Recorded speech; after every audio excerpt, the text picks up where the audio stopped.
Now let's turn our attention to South America, where an oil war is bubbling between two hostile neighbors, Venezuela and Guyana. Tensions are on the rise, mostly thanks to this man, Nicolas Maduro, the president of Venezuela. He wants to take over a part of Guyana, in fact, 2/3 of the country. I'll repeat that for you. Maduro wants control over 2/3 of his country's neighbor. And we get that it is Christmas season, but this is a very big ask. Obviously, Guyana does not agree. And now Brazil has deployed troops along the border, so things are heating up here. To understand this story, we must know a bit of their history. Let me show you a map. This is Essequibo, the territory in question.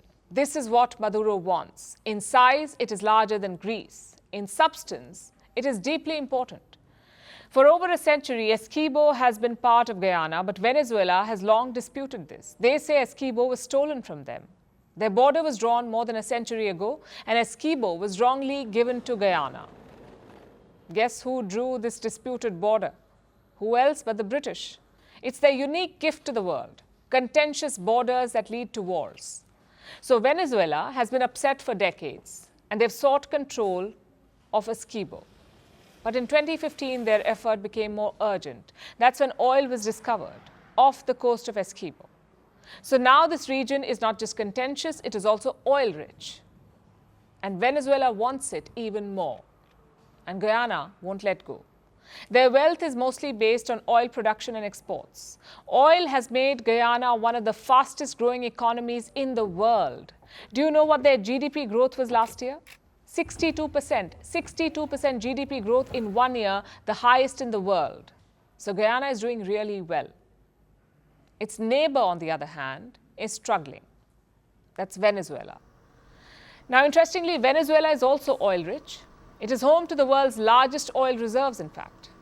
But over time, oil production has seen a drastic decline there, thanks to American sanctions and mismanagement. Now, hyperinflation is rampant, and the country is in the middle of an economic crisis. It desperately needs a magic potion. And it's hoping that that potion is Guyana's oil. So last weekend, Venezuela held a referendum to claim rights over Essequibo. People were asked to vote, but they did not show up. The voter turnout was only 10%. And what was the verdict? 95% of them approved the referendum. They said Venezuela should take over this part of Guyana, 2/3 of Guyana. And Maduro is wasting no time. He has ordered the state oil company to look for oil in Essequibo. He's told energy companies there to leave within 3 months. He plans to pass a bill to make the area part of his country and to grant Venezuelan citizenship to the people there. All of this has unsettled Guyana. This is a direct threat to Guyana's territorial integrity, sovereignty, and political independence. Guyana views this as an imminent threat to its territorial integrity and will intensify precautionary measures to safeguard its territory. Guyana is on the edge. Its defense forces are on alert. It has asked the United Nations Security Council to intervene. Meanwhile, Brazil has deployed troops on its border with Guyana and Venezuela. And where there is a problem, there is America. The U.S. has issued stern comments. We would urge Venezuela and Guyana to continue to seek a peaceful resolution of their dispute. This is not something that will be settled by a referendum. Reports say the U.S. is backing Guyana. Secretary of State Antony Blinken has expressed support, both verbally and militarily. America has announced air exercises with Guyana. Meanwhile, Venezuela is moving fast. So is this the making of another war? At this point, it seems unlikely. Venezuela is in no position to fight a war. Maduro's actions are still largely symbolic.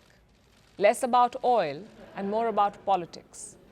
Under Maduro's rule, Venezuela has continued its steady descent into economic collapse and political chaos. They're also heading into a presidential election next year. So Maduro needs a distraction, and Essequibo is just that, a distraction. Only time will tell if playing troublemaker pays off for him.